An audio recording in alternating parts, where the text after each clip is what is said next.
Today we're going to ask you about the psychological effects of war. How does war affect one psychologically?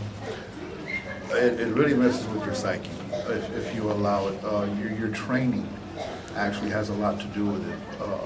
And some people, it's upbringing. It also depends on how often you're exposed to it. Some people, such as myself, some of the things that I saw during Desert Storm, it desensitized me to the point that it was nothing to see another person dead. It wasn't the actions that you go through, such as a firefight. You don't really think too much about it because your training does kick in. The effects come in afterwards because you start flashing back. Did I really just go through this? Did this really just happen? Was I really at much of that a risk of dying or not coming home? The key to that is to keep busy after you've done that, to get yourself out of that situation once you return home or gone back to, as we call it, back to the rear. To keep yourself busy, to seek someone to talk to, a friend, a priest, anybody. Just, this is what you're going on, this is what's going to happen. Where a lot of vets that I've noticed, where they make the mistake is they'll turn to alcohol, which is also a depressant. You're already in a depressed state. So if you add alcohol to that or drugs to that, you just dig deeper and deeper. And then the flashbacks start coming back, and then you put yourself back into where you were before.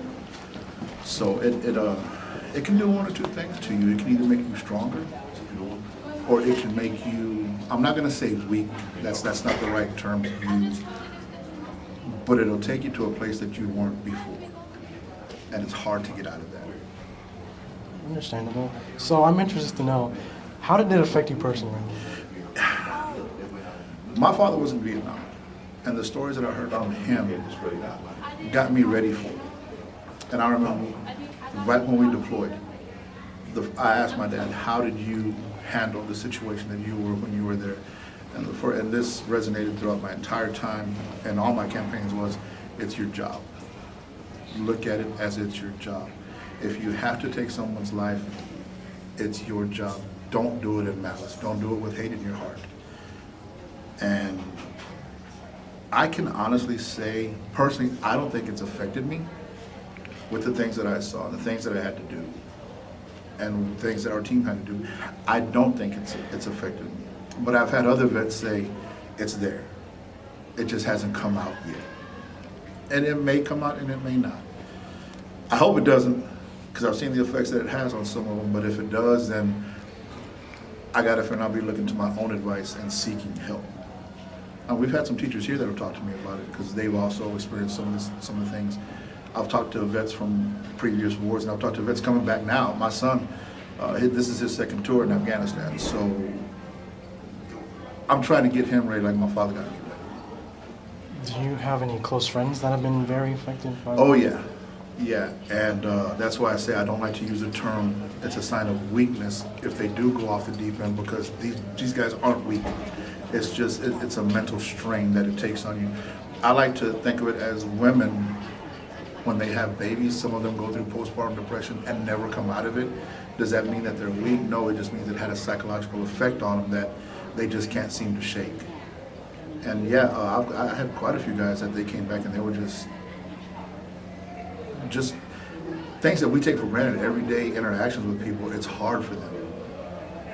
And I asked one of my buddies, Frank Giles, a buddy of mine named Giles, I asked him, I said, why don't you like getting close to people?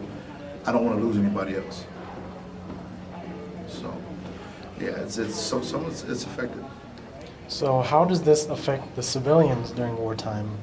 As far as civilians that are in the area of the war, they're more terrified than us. We have the advantage, we have the luxury of being trained for the stresses. We have the advantages of going without food, going without water, going without sleep. These people, they have not been trained. These are your everyday bakers, workers, farmers, what have you. And when it comes to them, you see the fear in their eyes when it first gets there. Now you can always tell somebody that's been in an area that the fighting has gone on, because it's like, oh, another bomb, oh, another IED, or another, more troops coming through. And I'm not gonna say they're desensitized or it doesn't bother them, because it still does, but you can see the fear in their eyes. It's a whole different story between the soldier and the civilian, especially with the children. And that's what always bothers me, is when you see the children, because they're looking to their parents, and they're also looking to someone in uniform. Do I trust them? Do I not trust them?